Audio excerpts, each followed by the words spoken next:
سورۃ الشورى، اور یہ سورت جو ہے اب ان 4 سورتوں میں یوں سمجھ لیے کہ کلائمیکس ہے، اس مضمون کا کلائمیکس نقطہ عروج یہاں آ رہا ہے، اور وہ ہے اجتماعی عملی توحید۔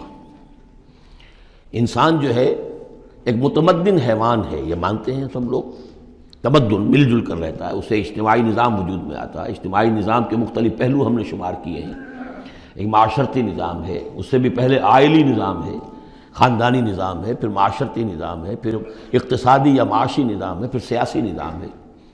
یہ تمام جو نظام ہیں، یہ جب تک کہ اللہ کی حاکمیت کے تابع نہیں ہوتے تو گویا کہ اجتماعی سطح پر تو توحید نہیں ہے، وہ تو شرک ہے۔ پھر افراد جو ہیں اکیلے اکیلے اس میں ہو سکتے ہیں موحد ہوں، اور وہ کس شکل میں ہوں گے؟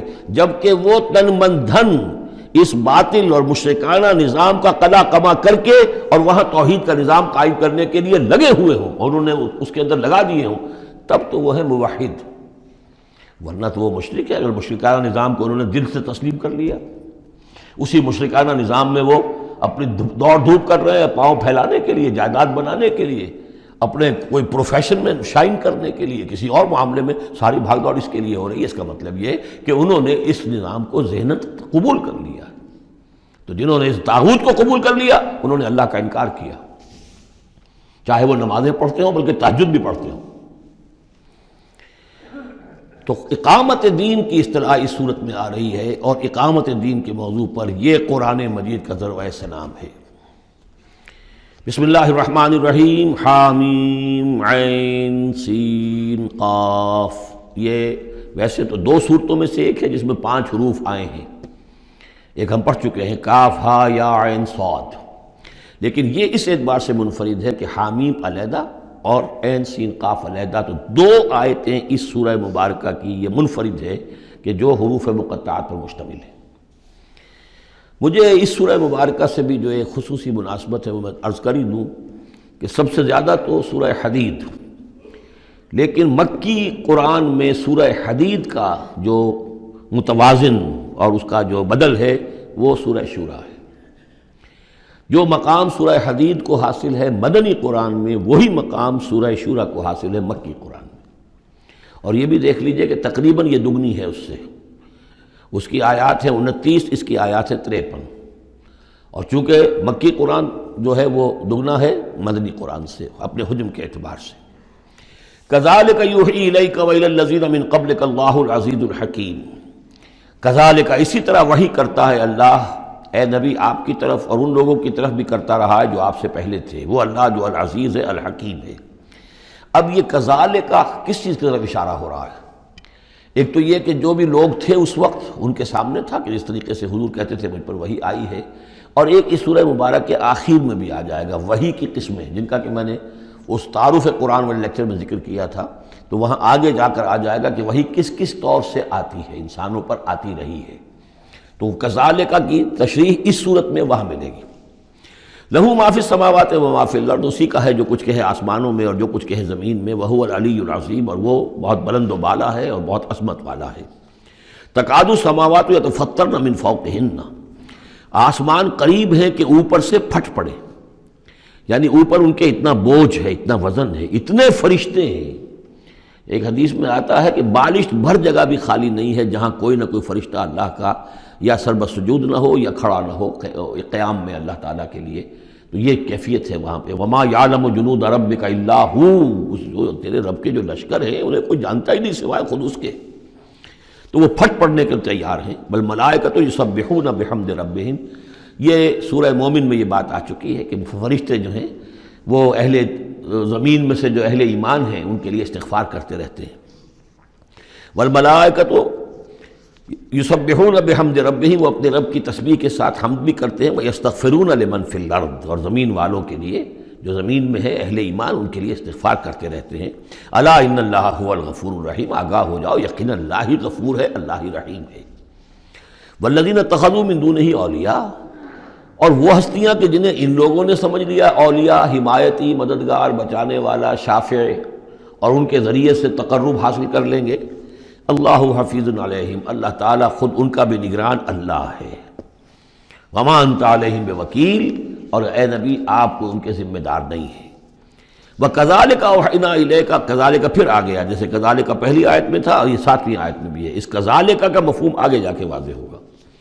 اسی طرح ہم نے وہی کیا ہے آپ کی طرف اے نبی قرآنًا عربیًا، یہ قرآن عربی، لِتُنذِرَ أُمَّ الْقُرَىٰ وَمَنْ حَوْلَهَا، تاکہ آپ خبردار کر دیں بستیوں کی ماں یا بستیوں کی جڑ، سب سے بڑی بستی، سب سے اہم بستی۔ یہ ہم پڑھ چکے ہیں سورہ قصص کی آیت نمبر 59 میں آیا تھا، حتیٰ نبعث فی امہا رسولا، جو بھی علاقہ ہے اس کی جو مرکزی بستی ہے ہم عذاب نہیں بھیجتے رہے جب تک کہ اس کی مرکزی بستی کے اندر رسول نہ بھیج دیں۔ تو اب یہ ام القریٰ ہے، جو مکے جو عرب کے لیے ام القریٰ ہے، ویسے یہ پوری دنیا کا ام القریٰ ہے۔ لتنذر ام القریٰ، اگر حضرت آدم واقعتاً یہ بات صحیح ہے کہ بیت اللہ حضرت آدم کا بنایا ہوا ہے، تو معلوم ہوا کہ پوری دنیا کا جو ہے واقعتاً ام القریٰ پھر یہی ہے، بیت العتیق، بہت پرانا گھر، تاکہ آپ خبردار کریں ام القریٰ کے رہنے والوں کو، من حولہا، اور جو ان کے ارد گرد ہیں۔ یہ مفہوم پہلے بھی آ چکا، میں نے عرض کیا ارد گرد جو ہے وہ تو دائرے کھینچتے جائیے تو پوری دنیا اس میں آ جائے گی۔ وَتُنذِرَ يَوْمَ الْجَمْعِ، اور خبردار کرنا ہے اس جمع ہونے والے دن، قیامت کا دن، لا ریب فیہ، جس میں کوئی شک نہیں ہے، فریق فی الجنت، ایک گروہ ہوگا جو جنت میں جائے گا، وفریق فی السعیر، اور ایک جماعت ہوگی کہ جو جہنم میں جائے گی۔ وَلَوْ شَاءَ اللَّهُ لَجَعَلَهُمْ أُمَّةً وَاحِدَةً، اگر اللہ چاہتا تو انہیں ایک ہی امت بنا دیتا، سبھی مومن ہوتے۔ وَلَٰكِن يُدْخِلُ مَن يَشَاءُ فِي رَحْمَتِهِ، لیکن نہیں، یہ تو اللہ تعالیٰ داخل کرتا ہے جو چاہتا ہے، جو خواہش مند ہوتا ہے، جو اس کی قیمت ادا کرنے کو تیار ہے، اس کو اپنی رحمت میں داخل کرتا ہے۔ یہ مفت میں وہ اللہ تعالیٰ اپنی یہ رحمت اور اپنی جنت جو ہے مفت میں دینے کو نہیں، اس نے نہیں بنائی ہے، جو چاہتا ہے اس کا ارادہ کرے پھر اس کی قیمت ادا کرے۔ ان اللہ اشتری من المؤمنین انفسهم واموالهم بان لهم الجنہ والظالمون ما لهم من ولی ولا نصیر، اور جو ظالم ہوں گے، مشرک ہوں گے، کافر ہوں گے، ان کا پھر نہ کوئی ولی اور حمایتی ہے اور نہ کوئی مددگار ہے۔ اب اتخذوا من دونہ اولیاء، دوبارہ وہی بات آئی کہ انہوں نے اللہ کے سوا جو ہے کہ اپنے اور حمایتی اختیار کر لیے ہیں۔ فاللہ هو الولی، تو اے کم عقلو، اللہ ہی ہے ولی، ایک ہی ولی ہے، بس اس کو پکڑو، اسی کو اپنا ولی مانو۔ اللہ ولی الذین آمنوا یخرجہم من الظلمات الی النور وہو یحیی الموتیٰ، وہی ہے کہ جو زندہ کرے گا مردوں کو، وہو علی کل شیء قدیر، اور وہ ہر چیز پر قادر ہے۔ وَمَا اخْتَلَفْتُمْ فِيهِ مِنْ شَيْءٍ فَحُكْمُهُ إِلَى اللَّهِ، یہاں سے اب مضمون شروع ہو رہا ہے، اس کی تمہید بن رہی ہے۔ تمہارے مابین جو بھی اختلاف ہو اس کے فیصلے کا حق اللہ کے پاس ہے، حاکم وہ ہے، اس کے لیے ہے حاکمیت، sovereignty belongs to him and him alone۔ سروری زیبا فقط اس ذات بے ہمتا کو ہے، حکمراں ہے ایک وہی، باقی بتانے آزری۔ اس کی حاکمیت کے تحت پورا نظام زندگی کا آ جائے گا تو اس کا نام ہے اللہ کا دین قائم ہو گیا۔ توحید بالفعل اس پورے نظام میں قائم ہو گئی، ایک اللہ کی حکومت، ایک اللہ کی مرضی، ایک اللہ کا قانون۔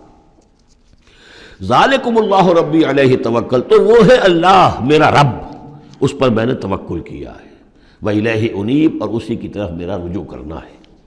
فاطر السماوات والارض، وہ آسمانوں اور زمین کا پیدا فرمانے والا ہے۔ جعل لکم من انفسکم ازواجا، اس نے تمہاری ہی نوع سے تمہارے لیے بیویاں بنا دی، جوڑے بنا دیے۔ ومن الانعام ازواجا، اسی طرح چوپایوں میں بھی ہر سپیشیز کے اندر نر بھی ہے، مادہ بھی ہے۔ یذرؤکم فیہ، اسی سے وہ تمہاری افزائش کرتا ہے، افزائش نسل، اسی سے تمہیں پھیلاتا ہے۔ لیس کمثلہ شیء، اس کی یونیک ہستی، اس کے مثال کی سی بھی کوئی شے نہیں۔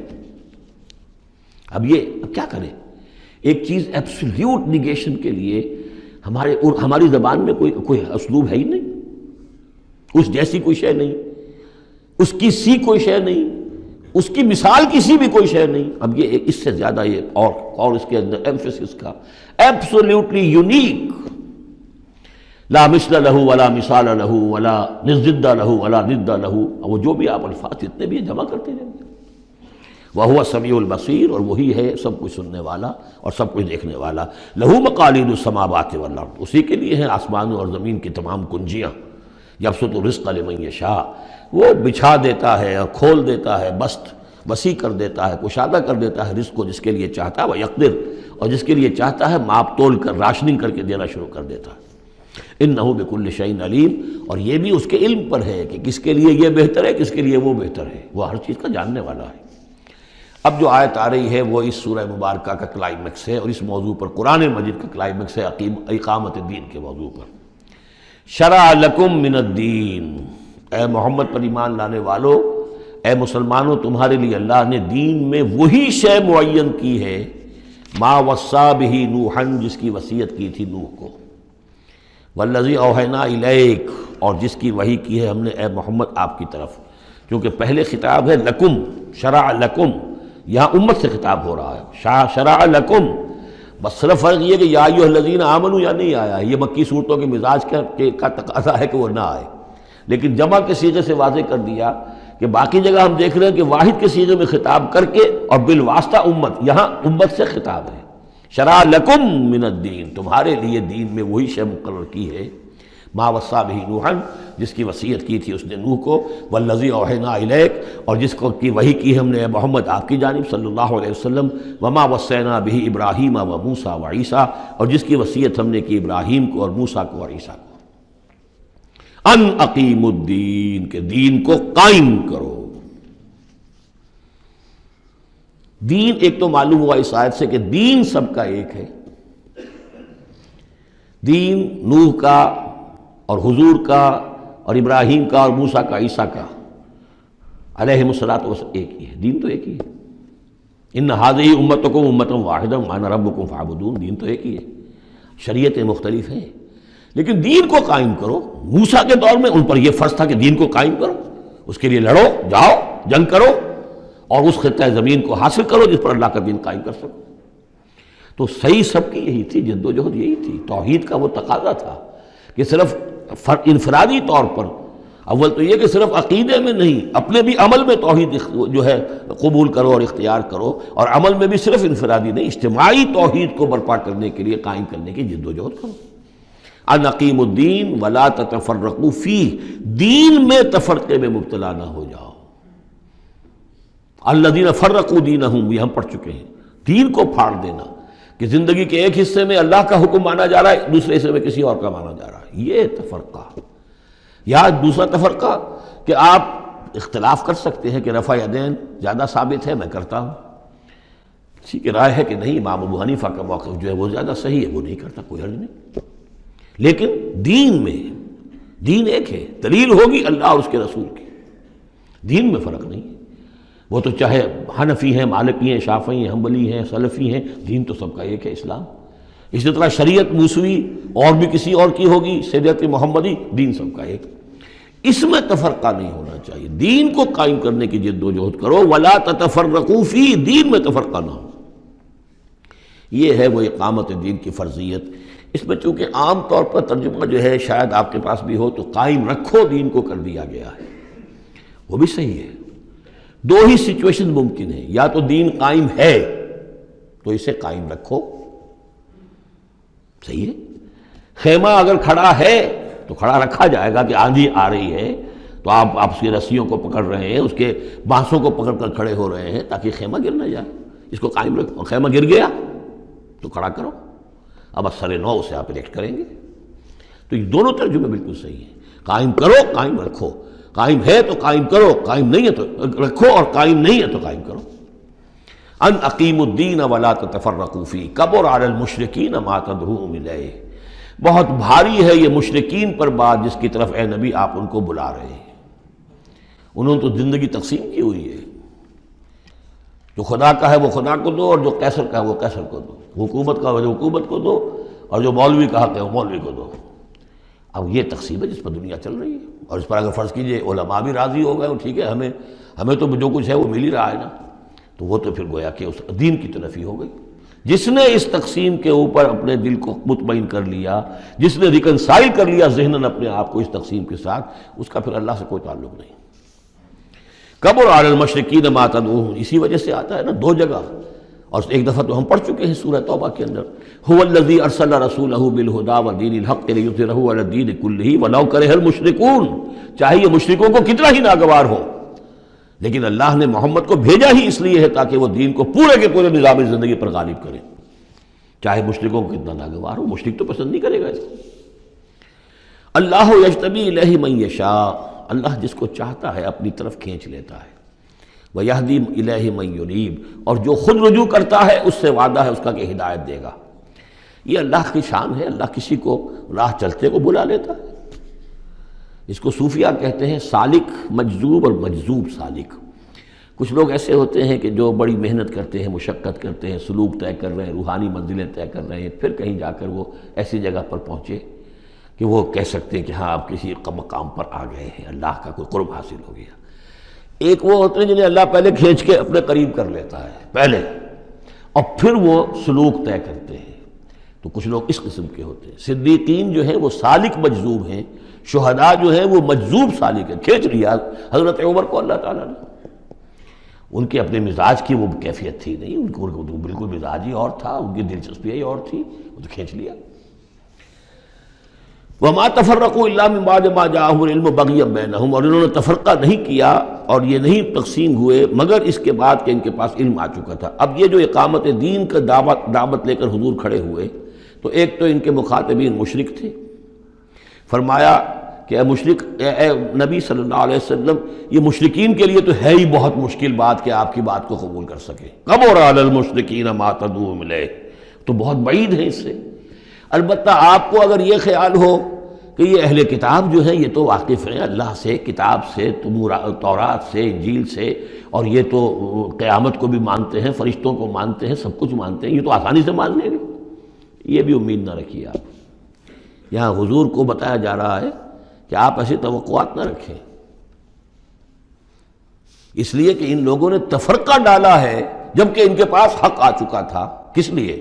وَمَا تَفَرَّقُوا إِلَّا مِن بَعْدِ مَا جَاءَهُمُ الْعِلْمُ بَغْيًا بَيْنَهُمْ، یہ آپس میں زدم زدہ ہے، آپس میں کون اوپر اور کون نیچے کی بحث میں یہ پڑے ہوئے ہیں، تو یہ آپ کو کیسے اوپر مان لیں گے؟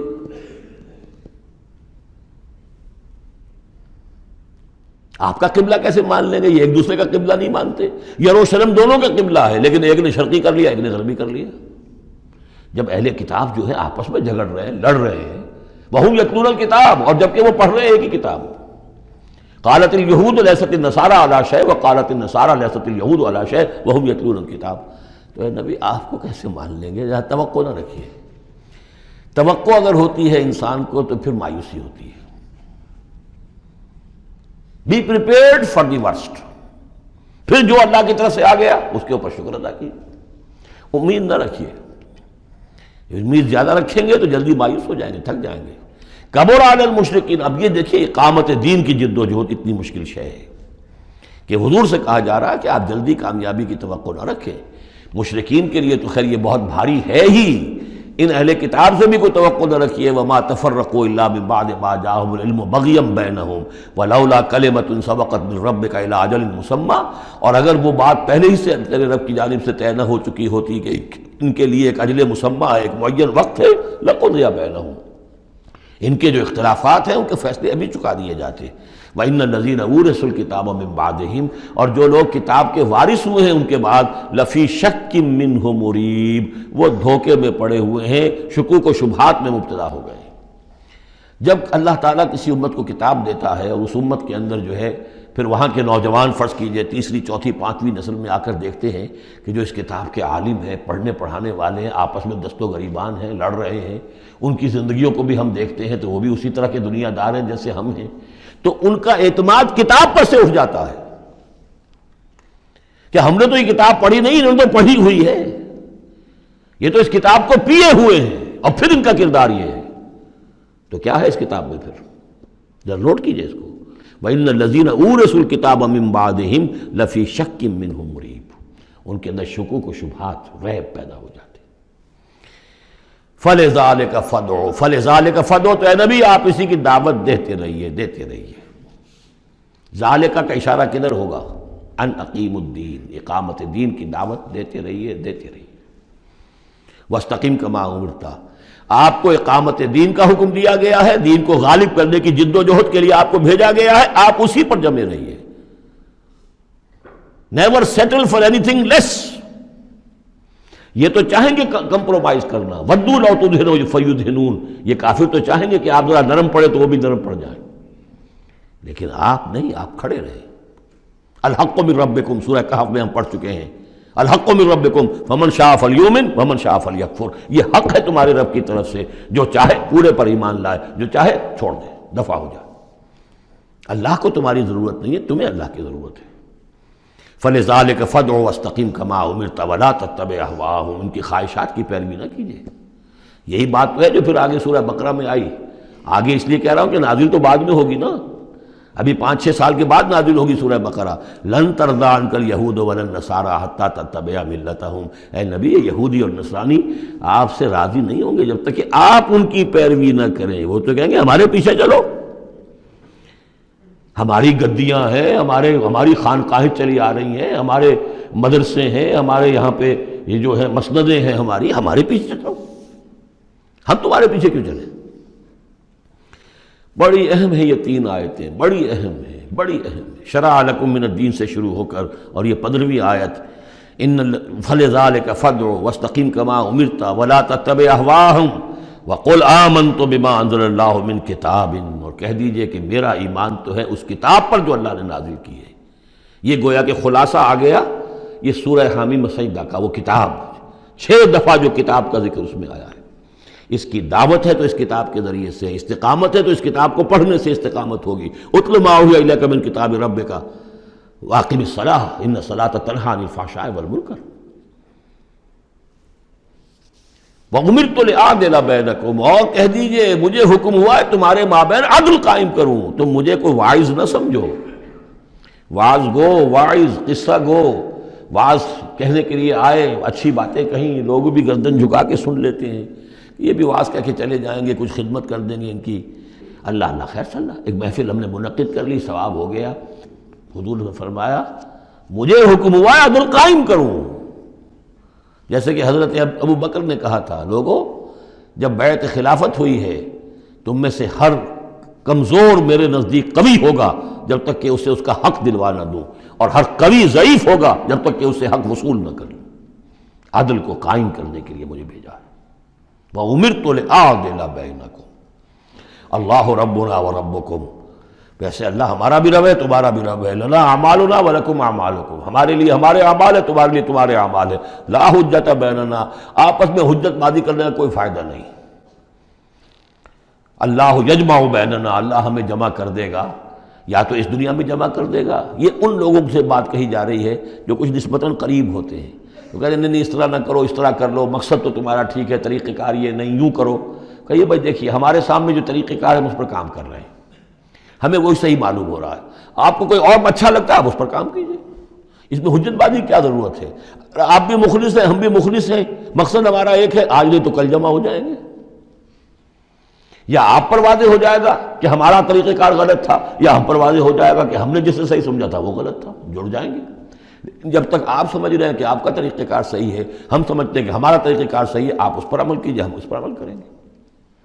اللہ ربنا وربکم لنا اعمالنا ولکم اعمالکم لا حجت بیننا وبینکم اللہ یجمع بیننا، اللہ ہمیں جمع کر دے گا، آج نہیں تو کل، کل نہیں تو پرسوں۔